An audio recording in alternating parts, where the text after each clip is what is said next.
Dynamite recap and reactions. Jon Moxley is crazy. This past Wednesday, Adam Copeland, the former Edge in WWE, suplexed Jon Moxley onto a board with nails sticking out of it.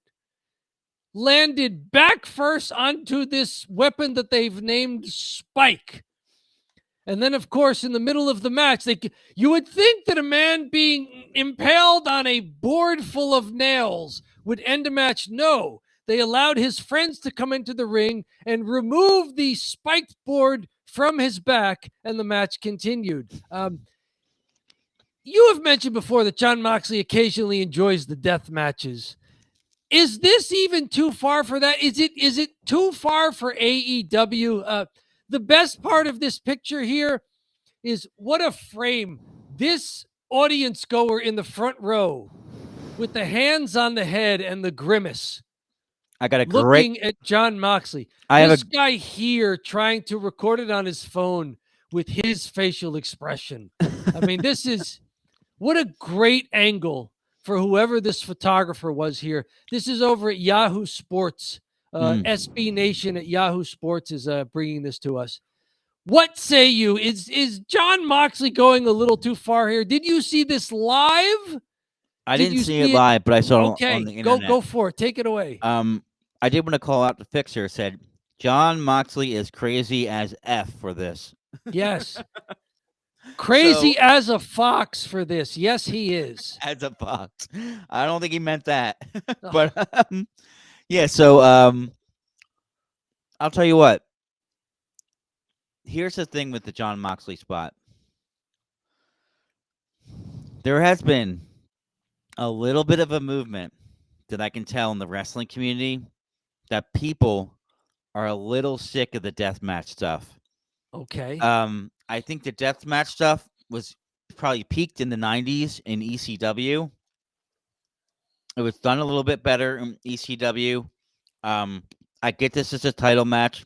This wasn't a blood feud. This wasn't like their third match. Oh, let's go bloody. It was like, no, it's their first match together. And they do this crazy spot.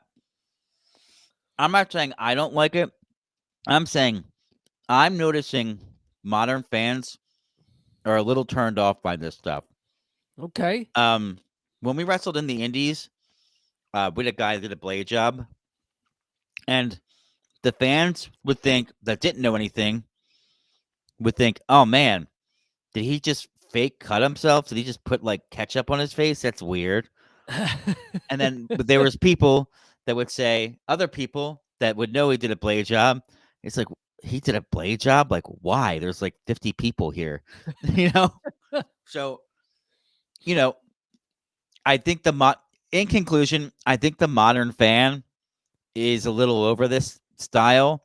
I like it if it's for, like, let's say, for example, WWE did a good job with it. CM Punk, Drew McIntyre, let's get some blood. And those two have hated each other. And yeah, they could do blood in a cage and Hell in a Cell because there's a bad, nasty feud with them. Mm-hmm. They've done an AEW too with Swerve Strickland and Hangman Adam Page. Those two hate each other. One of them lit their other house on fire. Okay, cool. You know, my goodness, Hangman lit Swerve's house on fire, and also Swerve would go to his house and say he have a video. It's like, hey, come in, follow me. And he'd go into Hangman's room and where his son was at. And he's talking to his little son, and he'd leave him a little Swerve Strickland t-shirt or something like that. Like all messed up stuff. It's like, okay, yeah, all that makes sense. This was just a regular championship match, and they did this. So there you go. Reminds me of the Jim Cornette analysis that, you know, in the 80s, you know, we would go to great pains not to hurt each other. The crowds thought it was real. Then in the 90s with ECW, guys were legitimately beating the crap out of each other with weapons, and everybody thought it was fake. Right. Like this is yeah, I don't need this. I don't know what this adds. Mm-hmm. I don't need the weapons. This is legitimately dangerous. He took that suplex on this spiked board here. Mm. Like, I mean, that could have hit between a couple of vertebrae. Yeah. Your Seriously. spine's there. Mm-hmm. This is And unnecessary. It just made for shock value visuals. It's shock value, but does it make the match any better? No. Does it? It also doesn't make me like, oh, I got to run and watch AEW on Wednesday nights now. Yeah. Yeah, I know. It's become it's out of it's it's not in vogue anymore. Mm-hmm. It's out. It's very out. I think what really killed it where there was deathmatch wrestling in South Jersey. I'm not kidding at all. Um, our boy here, Matt Tremont. I'm not going to drag him too much because I actually know him, but Matt Tremont and then all his boys, and they go down to Delaware and they do this deathmatch tournament. And Moxley's been in it before he made it to WWE. But oh wow, okay. And they get out like chainsaws and stuff like that, and they're using that on each other and all kinds of stuff. Like, and there's big pipes or fluorescent lights. They're hitting each other with fluorescent lights, and then they're falling in the glass of the fluorescent lights. So there's glass all over the place. They're bleeding all over the place. It's just, and it's just like 400 people there watching it. You're like, come on, man. This is white trash shit. Well, there you go. Other than that, have you been impressed by Adam Copeland since he's been in AEW? Cope, as they call him now. I haven't seen him in a while. Okay. We have a short, a edited video you have of him trying to do the elbow off the top of the cage that put him out for several months when he broke his ankle or his foot or something. He was a good veteran to get when CM Punk left because he has a brain. Yeah. And he kind of was there almost as a leader and a mentor. Like there was one point, Ricky Starks shot a promo on Adam Copeland, and he talked about his bug eyes, and that was not scripted. And then he called him a knockoff Rock just because he didn't expect him. He didn't expect him to call him that, so he just said, "Yeah, you're a knockoff Rock." And so they had a bad promo, and then Ricky Starks just kind of went away. I think it was part of like Tony trying to figure out how do we get these guys in order. And then Adam Copeland probably went to him and said, "Hey, yeah, how about you take him off the show if he's going to do stupid shit like that?" Adam Copeland and Cope and Christian Cage, of course, originally from Mexico North, as Scott Steiner informed us. Yes, they are from Mexico North. Heading over to WrestleMania and the festivities surrounding WrestleMania. That is Mickie James here. This coming to us from WrestleZone. Mickie James to make an in-ring return at a WrestleMania weekend event. WrestleCon announced James will face off against Japan's Maki Ito at the annual Mark Hitchcock Memorial Super Show on WrestleMania weekend in Las Vegas. What do you say there? It takes place April 17th, which is, I believe, the Thursday? That's the Thursday leading into WrestleMania weekend as part of the WrestleCon convention. This is Mickie James' first match since she competed alongside Shelly Benson at Wrestling Revolution in September. It's got to be her first singles match since she challenged Trinity, who is now Naomi, for the Knockouts title at Bound for Glory in 2023. Good news for Mickie James here, being able to get back into the squared circle there. Real life wife of Nick Aldis, SmackDown GM. I didn't realize that. Yes. We're a big wrestling family there. Do you remember Mickie James in her heyday in the old WWF, then becoming WWE? Yeah, Mickie James. I remember her a little bit. Yeah, Mickie James wrestled in the. I'll tell you what. The thing that sticks out most to me for Mickie James is she wrestled in the Royal Rumble, and she was actively on TNA, and they let her wear the TNA belt when she came down.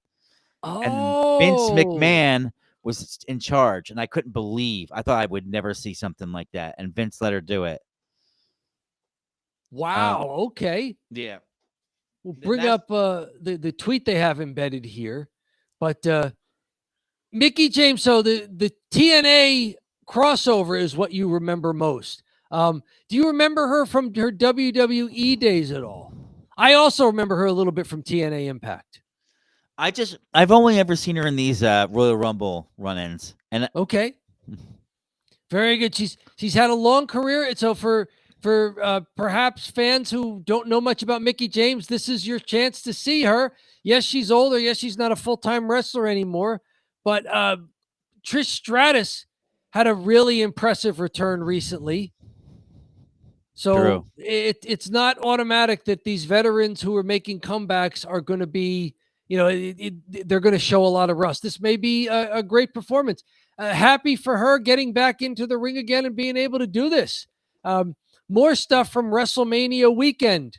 A dream come true. Ring the bell, Diva Mania, Friday, April 18th. We'll have Gail Kim, Vix Crow, who I don't know who she was in WWE, but the Barbie Blank was apparently, this is Kelly Kelly. So some former big names from the Diva era, or in Gail Kim's case, from helping women's wrestling get away from that. Big names. WrestleMania does this, doesn't it? It attracts not only WrestleMania, but it attracts anybody else who's doing wrestling stuff, convention-wise, meet and greets, perhaps some showcase matches. Neat stuff here. Do you remember any of these wrestlers here, and what's your favorite memory? My favorite memory is watching Gail Kim in TNA Impact and going, wow, she can really wrestle. And then eventually that changing women's wrestling for the better, I think. Yeah. What do you remember about any of these three wrestlers? I got some news for you. This is a good idea. Kind of not washed up, but like they probably can still go a little bit. Divas that are kind of lingering around that'll get some nostalgia pop, right? So they'll draw people in on WrestleMania weekend. Call it Diva Mania. I love the idea of it. I think it's brilliant. This is the best one I've seen, because it's going to be like, yo, you want to go watch these older girls beat each other up? You're like, yeah, of course. Not even sure if they're wrestling or if they're just appearing at this. This is a very Vegas thing, right? Yeah. Like they're holding WrestleMania in Las Vegas, and this looks like a very Vegas thing. Oh, official party, Diva Mania this weekend. I scroll down a little bit. Wait, it's 10 p.m. Oh, wait a second. Is this not a match? I don't think it's a match. 10 p.m. to late night. It's at it may be just a meet and greet at a club there in Vegas. It's a very Vegas thing to do. Something called Ring the Bell. Looks like it's just a big club show. Maybe not matches, but Oh, okay. Well, in that case, I take it back. It may be one step ahead of Hulk Hogan doing a beer meet and greet at a grocery store with little kids waiting in line for 2 hours. Can't get worse than that. Hopefully no one cries at Gail Kim, Barbie Blank, or Vix Crow. Other stuff from WrestleMania weekend coming to us from WrestleZone here. Lex Luger, rumored to be going into the Hall of Fame. Sting might induct him, although Sting has some sort of financial ties, professional ties to AEW. Not sure if Sting will be able to be there to induct him. Lex has said he'd like both Sting and Diamond Dallas Page to be there to induct him. Page signed a WWE Legends contract last year, so easy for him to be there. However, Sting is under contract to AEW. It's unclear whether Sting's participation would require AEW's approval. Sources said the WWE was planning to make overtures, if they hadn't already, about making it happen. Per Sap, Luger and those close to him informed WWE that Sting was the preferred choice. What do you think about Lex Luger going into the Hall of Fame?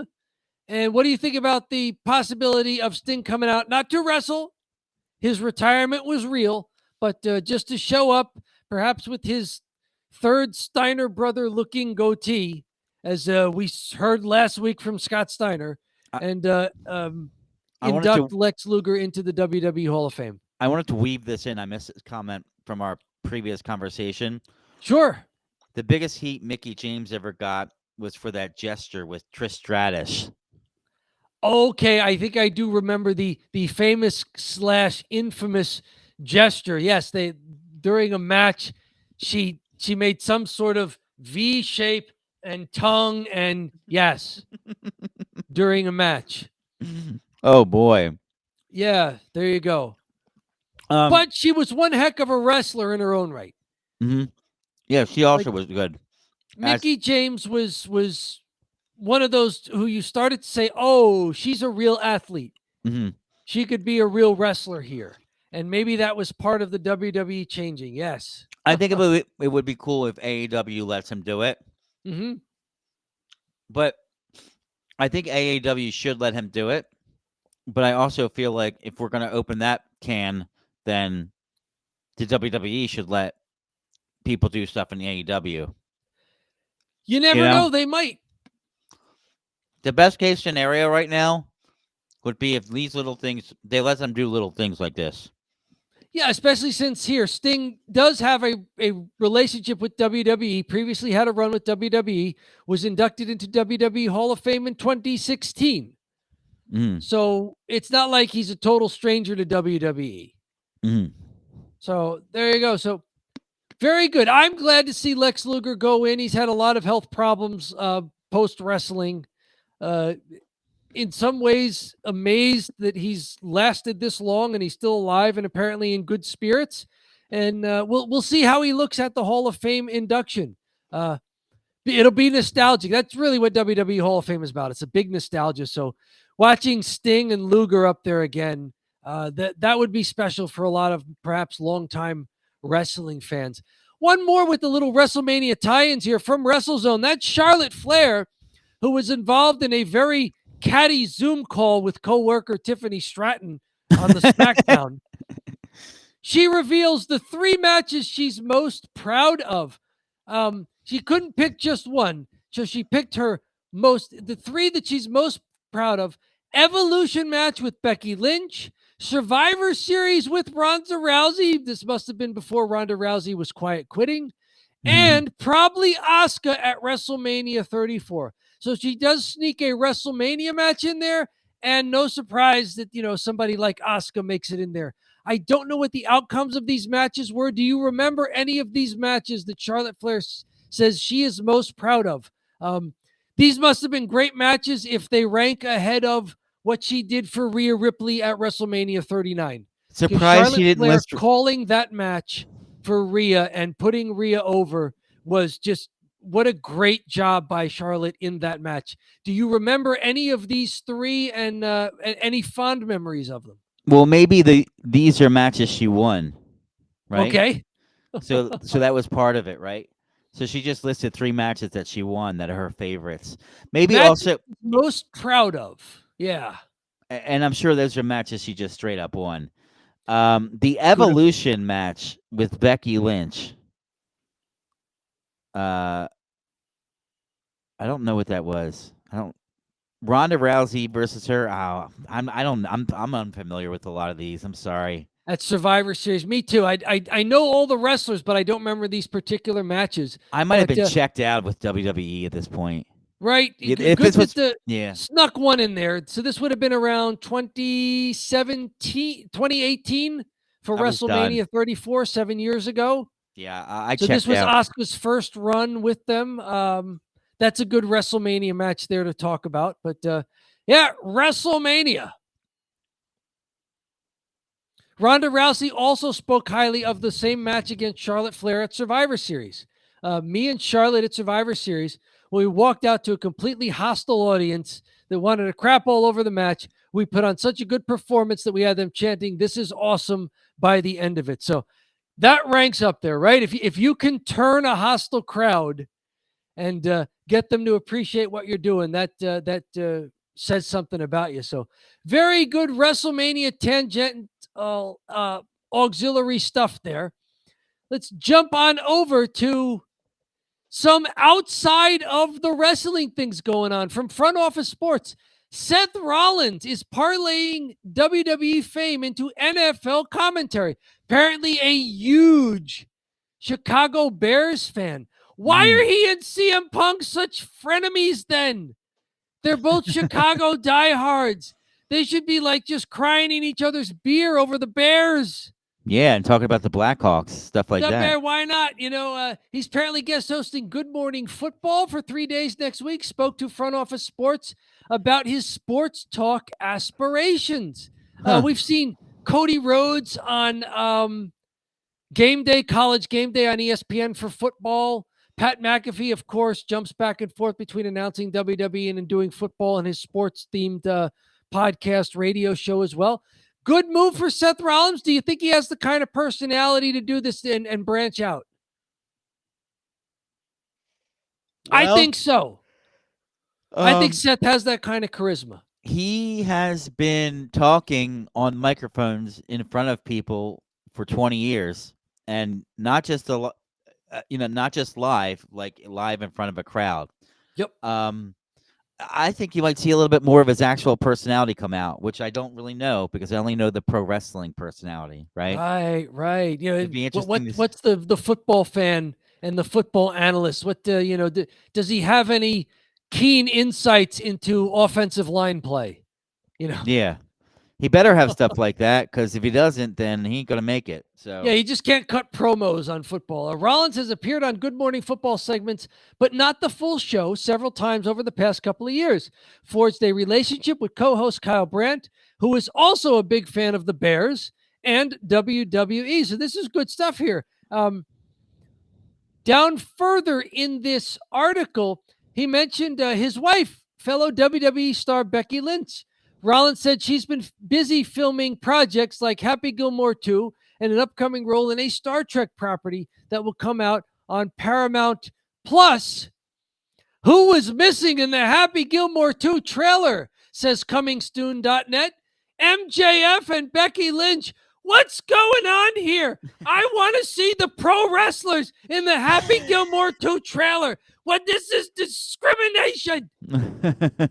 John, what say you? Are you excited for Happy Gilmore 2? And are you excited that MJF and Becky Lynch have small roles to play in it? If I'm understanding correctly, MJF is going to be Adam Sandler's son, which I would say could play a bigger role. And this movie's going to be huge. This could make him really big. He's got another movie about a Jewish comedy, a Jewish overnight camp that he did, and he's in this movie. This movie's really big. I think this movie could be really big, and he might become like he might, if he performs well in it, he might become like a guy, because you could see his acting skills in wrestling. Let's just see if we can get pause it. I think it's here. Pause it here. Is he one of the guys jumping around here? He's at the very top where it says this. That's him. That's him. Okay. That's there MJF. He is. Very good. So MJF did make it into the trailer. You just have to turn your phone or your tablet or your laptop or your entire big screen TV upside down and squint really hard. There he is. He's reportedly portraying Gordy, one of the children of Sandler's character. Yes. Sandler's title character there, Happy Gilmore. Very good. So more movie stuff coming out. Speaking of movies, Coyote versus Acme, a combination live-action animated film, has been rescued after Warner Brothers axed the finished film. They preferred to take a loss on it for a tax year than release it. Well, it's perhaps getting rescued, and guess who's in the movie? Everyone's favorite heel, John Cena. I wonder if they're releasing it now that John Cena is a hot property again. I wonder if he's a heel in the movie here. Catch Up Entertainment is expected to land distribution rights for Coyote versus Acme. Though the sale is not closed, the price tag is reportedly in the $50 million range, according to Deadline, which broke the news. Give me a John Cena reference in here. Here we go. Coyote vs. Acme is a live-action animation hybrid starring John Cena and Lana Condor. Directed by Dave Green, produced by DC Studios co-chief James Gunn. Warner Brothers shelved the completed film in November 2023 as a $30 million tax write-off. Must be nice. Prompting outrage from the creative community. Yes, the art snobs were so distraught that an animation live-action hybrid of Coyote versus Acme was shelved. With Such John a Cena. magnificent Art Nouveau piece of filmmaking was not released right away. With John Cena. How dare they?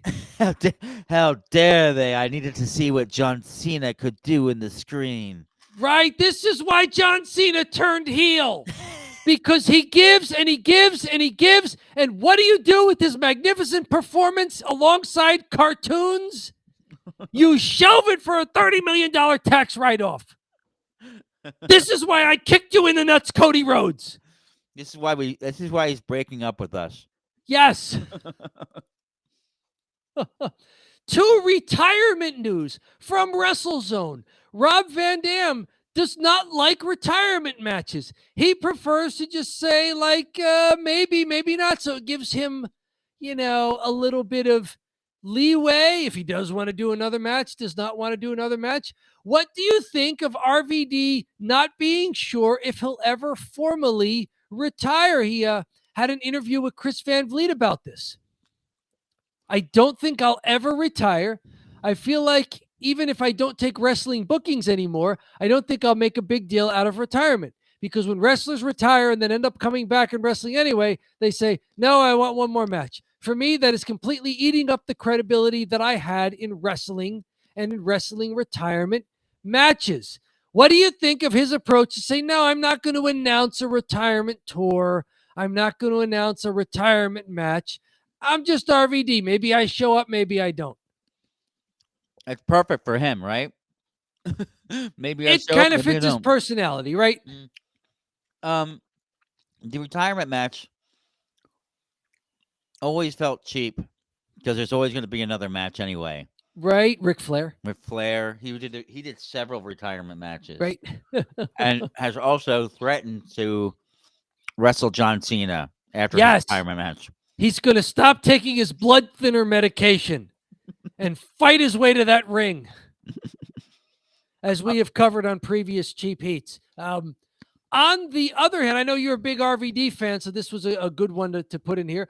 On the other hand, Bill Goldberg from Uncrowned from Yahoo Sports guarantees WWE retirement match in 2025, saying that he wants to have a retirement match. He wants to have one match and really go out and put on that one final match.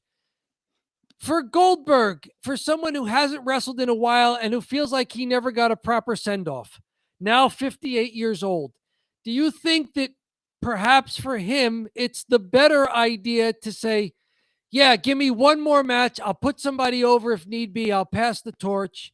I just want people to see me in the ring again one more time. Yeah. Solo Sikoa, maybe. He needs to win. They were teasing a Goldberg versus Gunther matchup. Wow. Remember they had when they were in Atlanta and they brought Goldberg out and he had started drawing with Gunther. Yeah. That might be something. Gunther, I bet even Gunther could drag a great match out of a 58-year-old, oft-injured Bill Goldberg. Not to say that Goldberg's terrible, but he was a different kind of wrestler even in his prime. Yeah. Than what Gunther is. But yeah, like Solo Sikoa, yeah, someone like that. To the point where Goldberg guarantees it will go down in 2025. They said, wait, can you scroll up to he received promises from WWE that'll get his wish to the point where Goldberg guarantees it? Okay, so WWE is in. I thought he said he just wanted to have it. I was like, well, I don't know if they're going to let you have it. But it sounds like... I don't know. Well, they may have been somewhat coy with him in the past here. He lost to Reigns in Saudi Arabia. Has been itching to return for one final match ever since. Apparently, the match against Roman Reigns in Saudi Arabia involved him just coming off of an illness. I took the Roman match with a month prior notice. I had COVID. That's not the way to go out.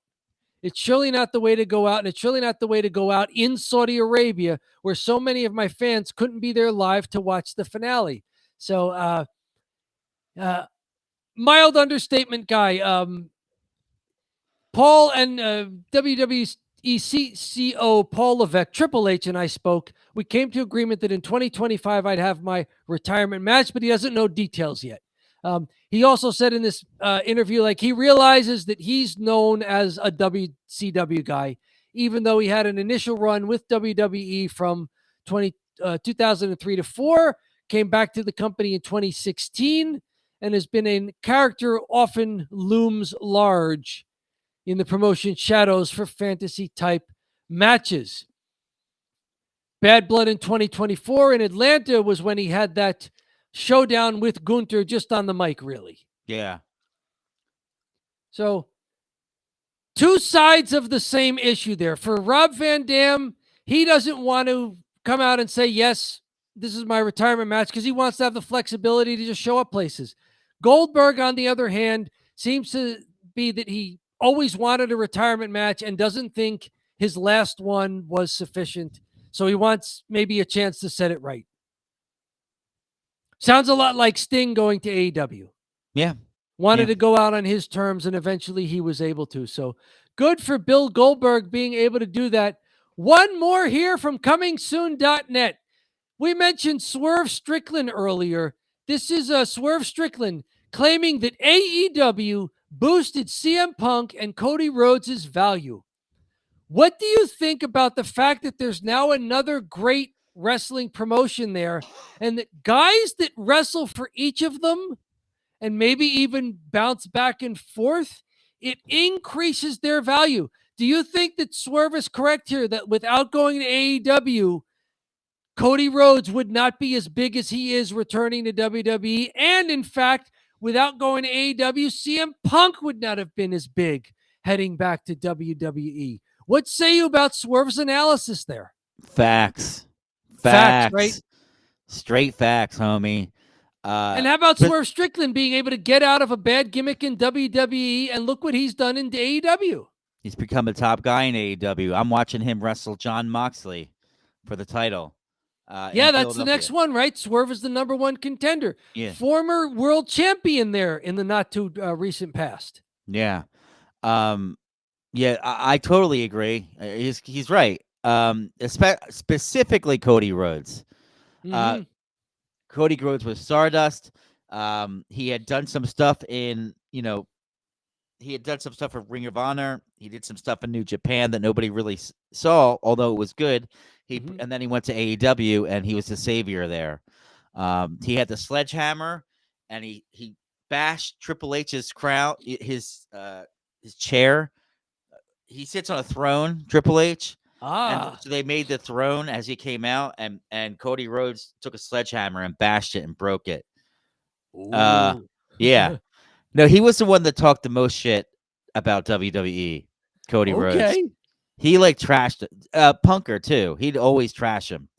Now they're back, and now they love the company. Swerve with a great quote here. Sasha Banks had value. Mercedes Moné has more value now because of All Elite Wrestling. Cody had more value, but because of what AEW was able to do. Same with Punk. Same with Moxley coming to AEW. Ricky Starks to Ricky Saints now in WWE at NXT. Mercedes was the one that did big for the women. Now it makes Becky Lynch look a little, maybe. Now it makes New Day go, maybe. Charlotte Flair, I wonder, maybe. So just the fact that there's another wrestling promotion out there, and that moving from WWE to the other one was not the death blow to your career. Ricochet right now. Ricochet, what a great example. Ricochet's over. They are booing him like Dom when he talks. Right, very good. Good for him, because he was always kind of a milquetoast character. Yeah. Really good in the ring, ability to put people over, and without looking weak himself. But now apparently he's great at cutting promos, getting into some great feuds, and really drawing crowd reactions. Good. He's Good for him. a complete. I agree as well. Swerve Strickland, great interview here. This was, let's see, they say here he was speaking with, where was he talking? Just want to credit here, comingsoon.net. Swerve Strickland was speaking on the Bootleg Kev podcast. So if you want to find the full interview, go search for Bootleg Kev podcast. Swerve Strickland was on there to discuss all of this stuff. Great insights from him, and he's a guy who would know. Mm-hmm. He's a guy who would know, and like you said, straight facts. Thank you, Swerve Strickland. And on that, John, that's all I got. It is unseasonably warm. It is pathologically frugal. What is it? Dom, it's cheap. He